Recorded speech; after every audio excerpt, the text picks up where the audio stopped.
suyo.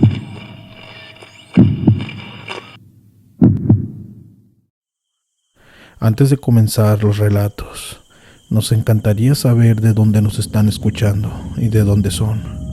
Dejen su comentario y los voy a leer. Sin más, continuamos.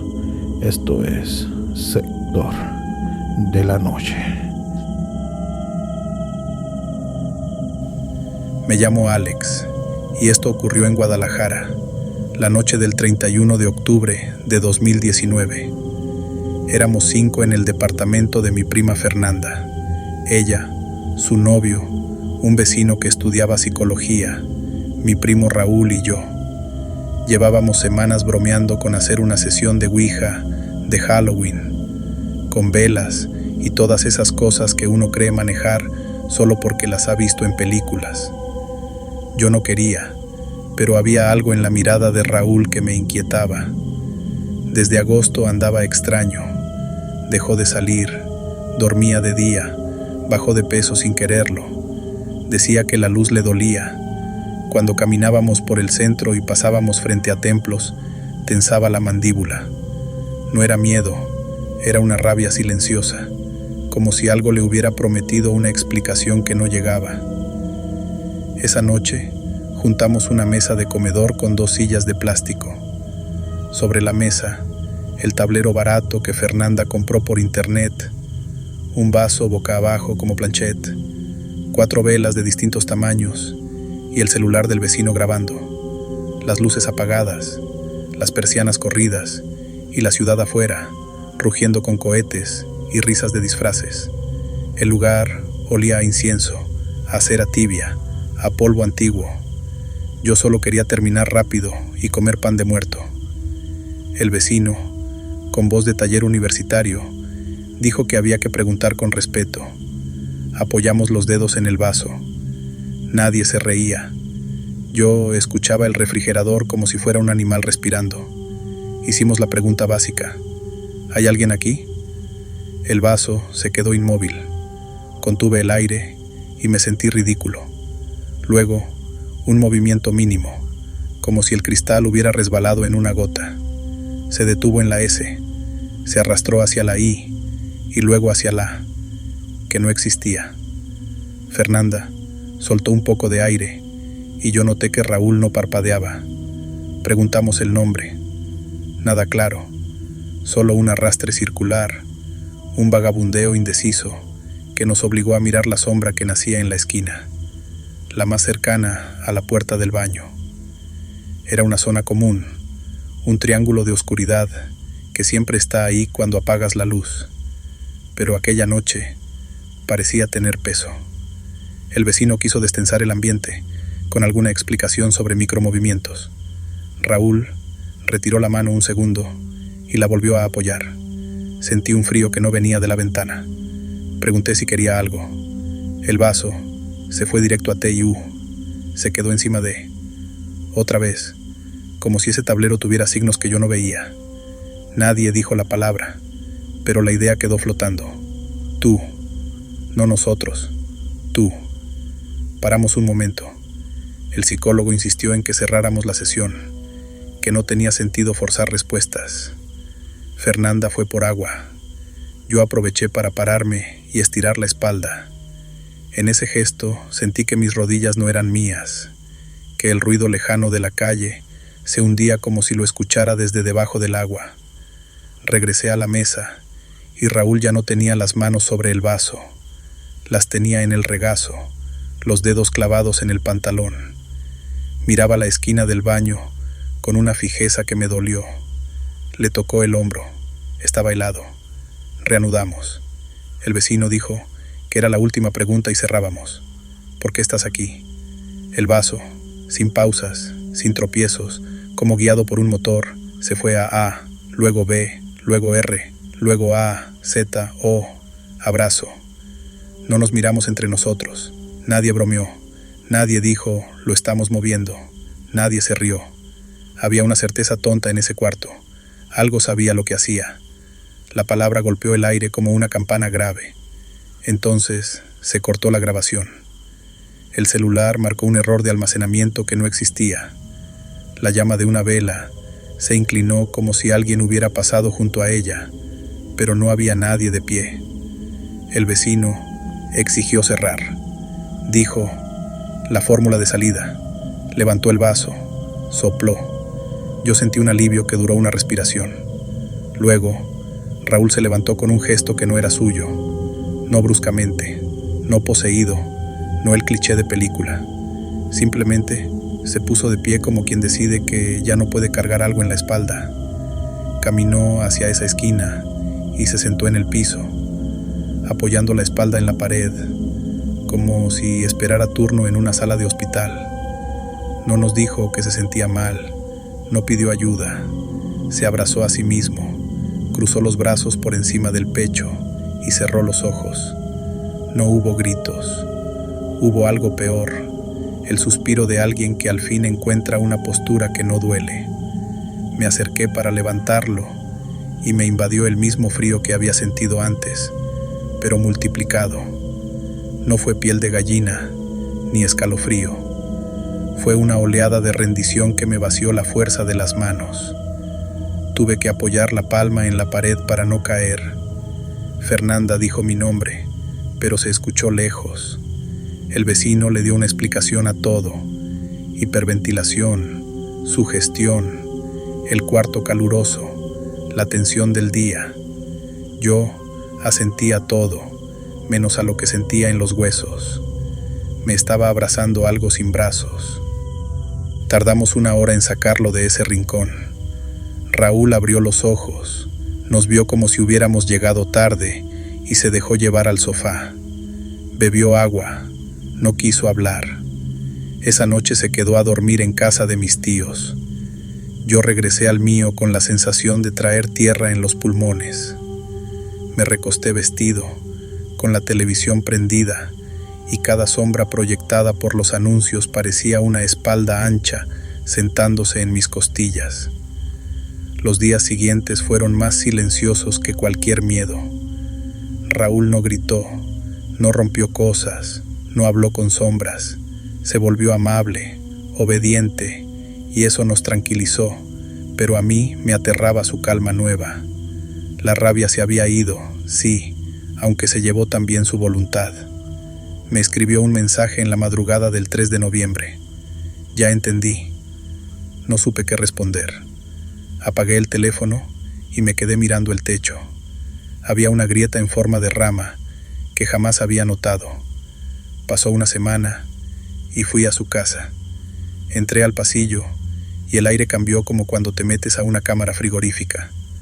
El cuarto de Raúl olía a sábana húmeda y a algo tenue, casi metálico. La ventana estaba abierta, pero no corría brisa.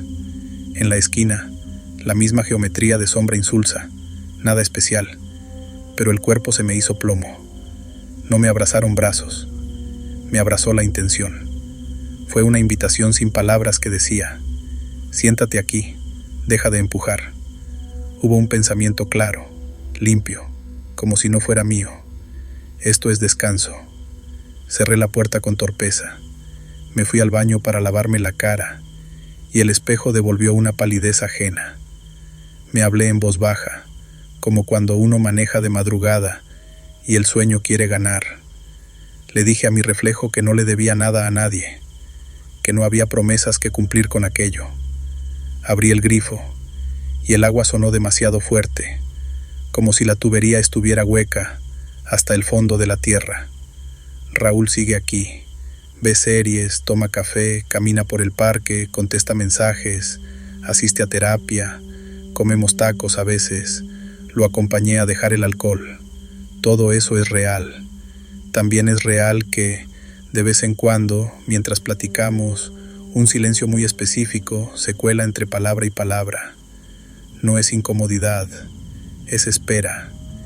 Y él levanta la vista hacia una esquina cualquiera, no siempre la misma, con un gesto leve, como quien reconoce de lejos a un viejo conocido. Luego, vuelve a la charla y no hacemos comentario alguno.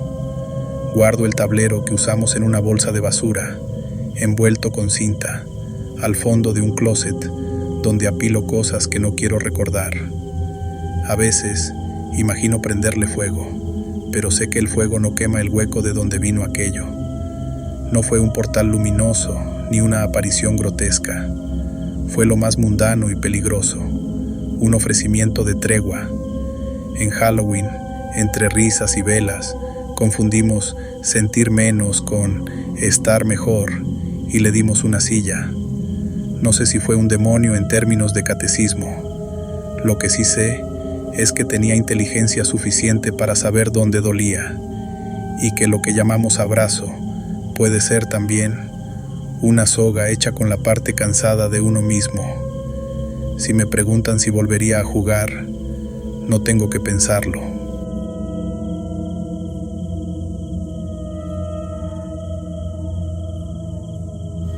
Yo tenía 17 años cuando acepté jugar la Ouija un 31 de octubre.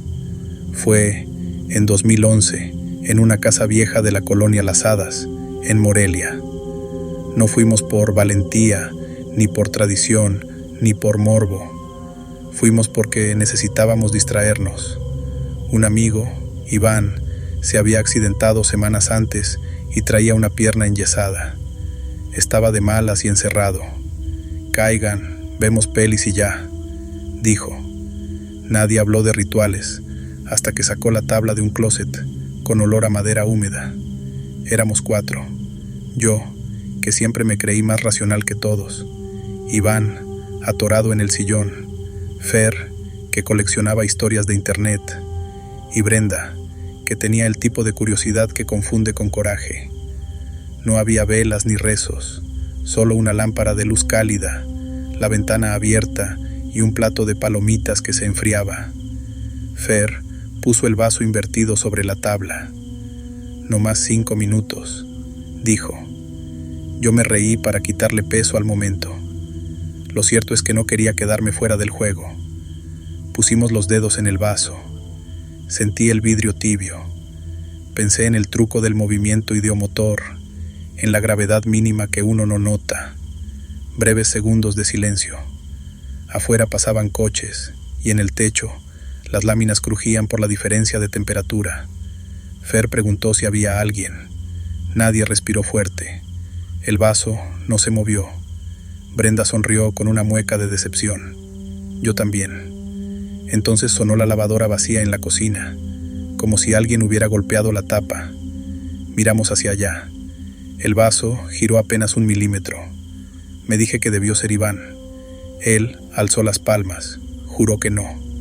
El vaso se deslizó más, lento, sin rumbo, como si aprendiera a caminar. Esa duda me duró poco. El vaso fue hasta el sí. Sentí un cosquilleo en la nuca, un aviso eléctrico que me dejó quieto. Fer preguntó un nombre. ¿Quién eres? El vaso, despacio, deletreó. L-U-C-A. Me reí para forzar el escepticismo. Lucas, como cualquiera. Pregunta algo que no sepamos, dije. Brenda me fulminó. Me arrepentí de inmediato. Iván pidió que dijera cuántas monedas llevaba en la bolsa del pants. El vaso marcó un número. Se revisó. Contó. Coincidía. Todos nos miramos con esa falsa calma del que no quiere aceptar lo obvio. Me dije, estadística, casualidad, trucos de la mente. Fer insistió con más preguntas. El vaso siguió exacto, pero no era solo la precisión. Era el modo. Cada movimiento parecía al principio torpe y luego más fluido, como si aprendiera nuestra fuerza y nuestro ritmo. Nos quedamos callados demasiado tiempo. El vaso empezó a moverse solo, sin pregunta, como si necesitara seguir. Ya, dije. Corte. Brenda quiso despedirse. El vaso se plantó sobre la palabra no. Fer rió sin gracia. ¿Qué? ¿Te ofendiste? Ese tipo de bromas que uno suelta por nervio. Iván dijo que le dolía la pierna, que mejor después. Intentamos llevar el vaso a Dios. Oponía resistencia, igual que un imán que empujas contra su polo. Fue ridículo, pero sudamos. Lo logramos, al menos eso creímos. Guardamos la tabla en el closet. Vimos una película que no recuerdo. La noche siguió como una noche cualquiera, hasta que noté que el silencio de la casa no era el de siempre. Hay un silencio que se siente lleno, como el que antecede al sueño, y otro que parece vacío, como si la habitación se hubiera ampliado y no alcanzaran los muros. Ese silencio nos rodeó. La lámpara parpadeó. Me prometí no exagerar. A las 12:40 nos fuimos. En mi casa me recibieron mi perro y el olor a jabón de baño. Me alisté para dormir. Dejé el celular en la mesa y el vaso de agua a la izquierda, donde siempre. Cerré los ojos. El sueño llegó seguido de una imagen absurda. La mesa de la sala de Iván, la tabla guardada, el closet un poco entreabierto, un borde de cartón vibrando con la corriente que se cuela por debajo de la puerta. Abrí los ojos con el corazón suave, sin sobresalto. Escuché un sonido mínimo. Algo había caído. Encendí la luz. El vaso de agua estaba en el piso. No se había roto, solo se había volcado. El agua formaba una curva perfecta hacia la pata de la cama. Me reí obligado. Perro travieso, pensé. Él dormía afuera. Secar, volver a acostarme. Dejé el vaso vacío en el escritorio. A los 2 minutos se deslizó solo 1 centímetro. No hay piso nivelado, me dije. Lo regresé al centro. Otra vez. 1 centímetro. Paré la respiración. Ese fue el instante en que sentí la estática en la nuca. Un frío que no es frío, sino tensión. Como cuando vas a decir una verdad y sabes que te va a costar. Pasó la 1:20. El pasillo sonó con pasos y yo vivo con mi mamá, pero en su cuarto no se prendió ninguna luz. Un golpe seco en la alacena. Me levanté. No quise hablar en voz alta. Caminé hasta la cocina. No había nada fuera de lugar. Apagué la luz. Regresé. La puerta de mi cuarto, que había dejado abierta, se cerró sola a la mitad, con un chirrido corto. Se detuvo justo antes del marco, como un gesto. Me cansé de mi papel de escéptico. No juegues conmigo, pensé, y supe que había dicho las palabras prohibidas. Me acosté boca arriba, los brazos a los lados. Conté respiraciones. El sueño me alcanzó por agotamiento. Soñé con la tabla sin letras, solo un tablero en blanco, y con la sensación de que alguien me empujaba el hombro, primero con curiosidad, luego con saña. Desperté sin gritar, pero con el brazo derecho dolorido, como si hubiera cargado algo pesado. Tenía 5 marcas amoratándose, no superficiales, sino profundas, con los espacios de dedos bien marcados. Las toqué, ardían. No dije nada. Fui a la escuela con manga larga. Ese día se me cayó el lápiz 3 veces. El estuche se deslizó como si alguien lo empujara desde adentro. Arriba del pizarrón crujieron las láminas, aunque no hacía calor. Respiras una casa y sabes si está tranquila. Respiras un salón y sabes si está vacío. Ese día, todo lo que respiré me pareció ocupado. Esa noche, antes de dormir, busqué una explicación limpia. Quise pensar que todos empujamos el vaso sin querer. Quise pensar que el moretón lo hice contra el marco de la puerta. Quise pensar que mis ojos siguieron una inclinación del piso. Pero había una línea dentro de mí, como una cuerda tirante, que me decía que no era el juego, sino lo que dejamos encendido cuando decidimos jugar. Fuimos con Iván al día siguiente. Brenda también traía marcas en el antebrazo, como si la hubieran sujetado para arrastrarla. Fer no durmió porque su ventilador prendía solo cada hora. Hay que cerrar bien, dijo Brenda. No quise repetir palabras que no entiendo. Acordamos un gesto mínimo, sin tabla, sin drama, sin encender más. Fuimos a la casa de Iván, abrimos el closet. La tabla no estaba. Él juró no haberla tocado. Revisamos todo. Nada. Esa noche recé sin saber rezar. Limpié mi cuarto con agua y sal. Abrí la ventana. Puse música. Le hablé a mi perro. Le dije a la habitación que yo no juego. Lo dije sin voz, por dentro, porque aprendí que hay palabras que se pronuncian con el cuerpo. Dormí. No hubo golpes. El vaso se quedó en su sitio. El silencio volvió a ser lleno. Las marcas tardaron 10 días en irse. A veces me quedo quieto en el pasillo y escucho de nuevo la lavadora en seco, el vaso que avanza 1 centímetro, la puerta que se detiene antes del marco. Dicen que con la ouija uno llama a lo que está afuera. Yo creo que esa noche llamamos a algo que ya estaba adentro, algo que había estado esperando a que lo alimentáramos con nervio, con atención, con miedo. Por eso no vuelvo a jugar en Halloween, porque hay silencios que no son de nadie, hasta que los llenas con tu mirada, y una vez que les das forma, regresan a buscarte, aunque los despidas, aunque jures que no crees, aunque prometas que ya no.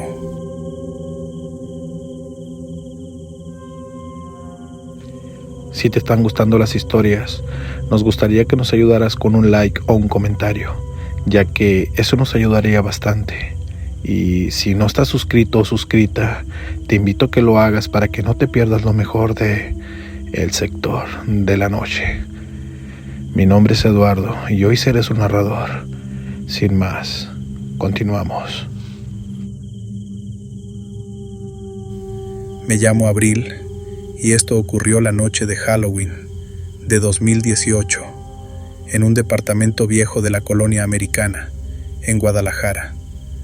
No soy supersticiosa. De hecho, hasta esa noche me gustaba reírme de lo que no podía explicarse. Yo trabajaba en un estudio de fotografía y por la temporada pasaba horas retocando imágenes de disfraces y altares. Dormía poco, comía mal y arrastraba una tristeza que evitaba mirar de frente. Estaba recién sola. Ese detalle importa. Marcos propuso la idiotez divertida: jugar a la ouija el 31 de octubre. Ivana llevó velas. Joel llevó una grabadora vieja para captar psicofonías. Y yo, sin ganas de ser la aguafiestas, preparé café. El tablero lo consiguió Marcos en el tianguis del Baratillo.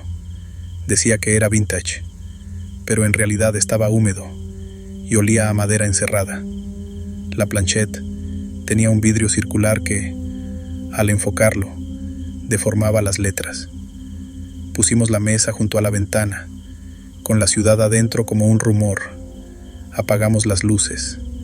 Las velas marcaban círculos de luz cortada por sombras. Joel, con solemnidad improvisada, recitó las reglas que había leído. No jueguen solos, no retiren los dedos de la planchette, no olviden despedirse. Asentimos, medio burlones, medio atentos. ¿Hay alguien aquí?, preguntó Ivana. La planchette no se movió. Un reloj del departamento de arriba remarcó segundos como gotas. Marcos carraspeó. Joel, para romper el ridículo, susurró: si no contestas, cobraremos cover. Yo me obligué a respirar parejo. Sin pensar, toqué el vidrio con el índice de la mano derecha. ¿Hay alguien aquí que quiera hablar?, dije. La madera raspó leve. La planchette avanzó hasta el S. Se detuvo, siguió al I. Joel soltó una risa nerviosa. Nadie admitió estar empujando. El vidrio vibró apenas, como si un músculo invisible se tensara. ¿Quién eres?, preguntó Ivana. L-E-O. Leo.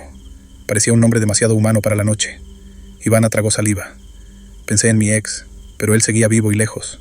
Me odié por esa asociación. ¿Qué quieres?, dije, con la boca seca. A-B-R-A-Z-O. Nadie habló.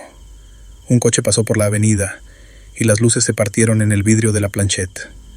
Marcos tragó airado. ¿Con quién?, preguntó Joel. T-U-Y-Co. La palabra se formó lenta y segura. Me reí, por reflejo, y el sonido se quebró en el techo. En mi pecho, algo se hundió como un golpe de agua fría. Pensé en todas las noches recientes en que había deseado, con vergüenza, no dormir sola. Las velas flamearon como si respiraran. El aire se apretó.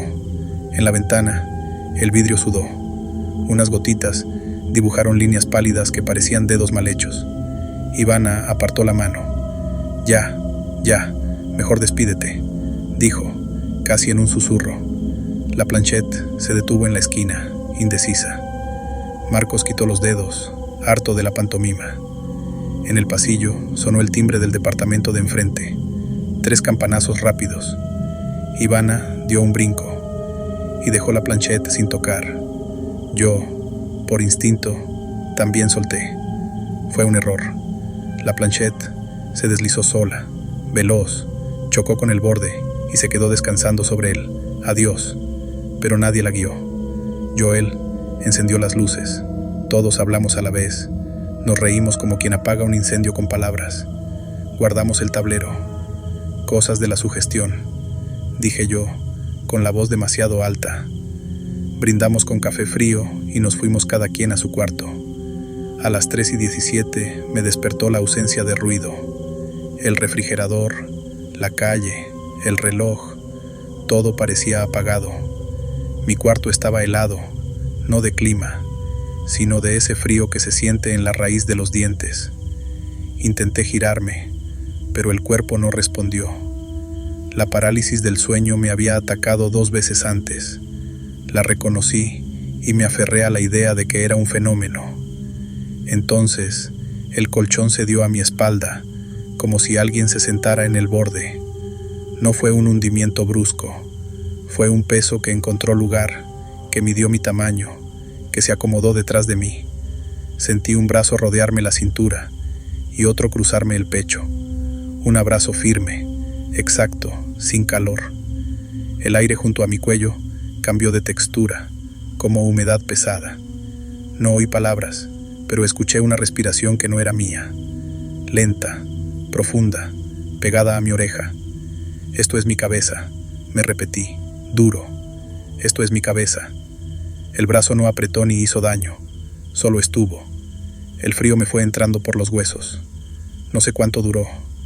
Mis dedos hormiguearon, mis ojos lloraron sin permiso. Cuando el peso se retiró, sentí el colchón recuperar su forma, como una exhalación larga. Pude moverme. Encendí la lámpara, busqué bajo la cama, abrí el closet. Nada. Tomé el celular. Las 3:29. No dormí. Al amanecer, fui a la cocina. Encontré a Joel con ojeras hondas y la grabadora en la mano. No escuches eso, le dije, sin saber por qué.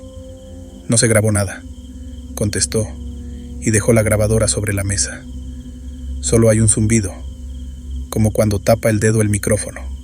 Marcos se burló de nosotros a mediodía, pero no me sostuvo la mirada. Ivana evitó entrar a mi cuarto. Yo trabajé en silencio, con una náusea pequeña dándome vueltas. A media tarde busqué Tulpa en el teléfono y me quedé leyendo sobre ideas que toman cuerpo si una emoción las alimenta. Cerré el navegador, enojada conmigo. No quería esa explicación, no quería ninguna. En la noche, antes de apagar la luz, vi algo raro. Sobre la ventana empañada, alguien había pasado 2 manos y, en el claro, asomaban mis edificios. No eran huellas perfectas, eran más bien la intención de unas manos. El vidrio estaba frío como metal. El segundo abrazo llegó la noche del 2 de noviembre. Tal vez tenga sentido que fuera en esa fecha. Aquí la muerte anda con permiso. Intenté dormir temprano. La casa estaba en calma. El pasillo olía a cera. Me acosté boca arriba, decidida. Coloqué al lado de la cama un puñado de sal que Ivana me insistió en por si acaso. Me reí, me dormí. Desperté por el silencio, otra vez. Antes de que el miedo tuviera tiempo de instalarse, sentí la presión en el colchón, pero esta vez más cerca de mí, casi al centro. El abrazo fue suave y total, un molde de mí misma, como si la cama hubiera recordado una forma. Quise decir no, pero la garganta no obedeció. En la ventana, un golpe seco, como si alguien apoyara la frente, dejó un círculo de vaho. No te quedes, alcancé a decir con la voz rota. El brazo se tensó, la respiración ajena se pegó más. Tuve una certeza absurda. Esa cosa no era Leo, ni nadie muerto. Era la sombra exacta de mi deseo repetido. Una compañía fabricada con el hambre de compañía. Algo que habíamos llamado y yo había alimentado sin querer. Reuní toda la fuerza que me quedaba para mover la mano hacia la sal. Toqué el plato, tiré la mitad al piso. Los granos cayeron con un sonido seco. El peso en mi pecho se hizo más leve, como si hubiera perdido agarre. Entonces, con la lengua pastosa, dije despacio: gracias por venir, ya no te necesito, te despido, vete. No fue solemne ni bonito, fue torpe y verdadero. El abrazo se deshizo por parches. Primero el antebrazo, luego la palma que no era palma, al final la presión en el colchón. El aire se calentó 2 grados y escuché, por fin, algo que pertenecía al mundo. El refrigerador arrancando, un coche lejano, el tic del reloj. Me puse de pie con las piernas blandas. La ventana había dejado de sudar. A la mañana siguiente, Ivana y yo sacamos el tablero, en pleno sol. Lo colocamos sobre la mesa, sin velas. Pusimos los dedos en la planchette, la movimos a Lola, sin pretender respuestas, y repetimos casi como un trámite. Nos despedimos. No te quedes aquí, no te quedes conmigo. No pasó nada. No queríamos que pasara. Guardamos el tablero en una bolsa y lo llevamos al contenedor de una tienda, lejos de casa. Ninguno de nosotros lo mencionó de nuevo. Marcos dijo que exagerábamos. Joel dejó la grabadora en un cajón. Borré mis búsquedas. Me mudé a otro departamento en febrero. Consigo dormir mejor si escucho ruido de gente. Prefiero no trabajar de madrugada.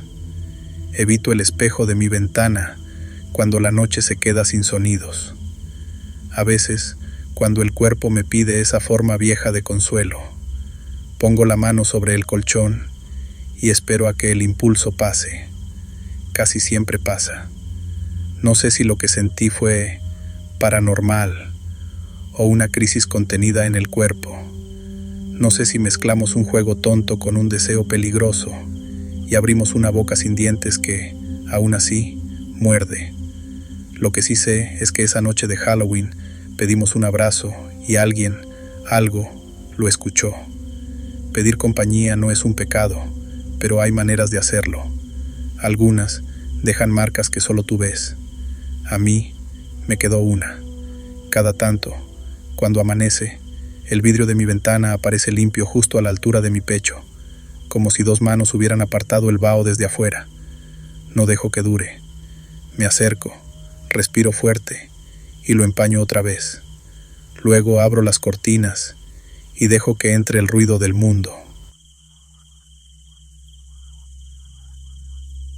Audiencia, ¿qué les parecieron estas historias? Muchas gracias por enviarlas. Y si quieres enviar la tuya, si quieres que tu voz también se escuche, mándanos tu relato al correo que está en la descripción. Y familia, no olviden dejar su like. Y si aún no están suscritos o suscritas, suscríbanse al Sector de la Noche, donde podrán sintonizar los mejores relatos de terror. Aquí, la oscuridad siempre tiene algo que contar. Bueno, nos vemos pronto en un nuevo episodio. Dios los bendiga.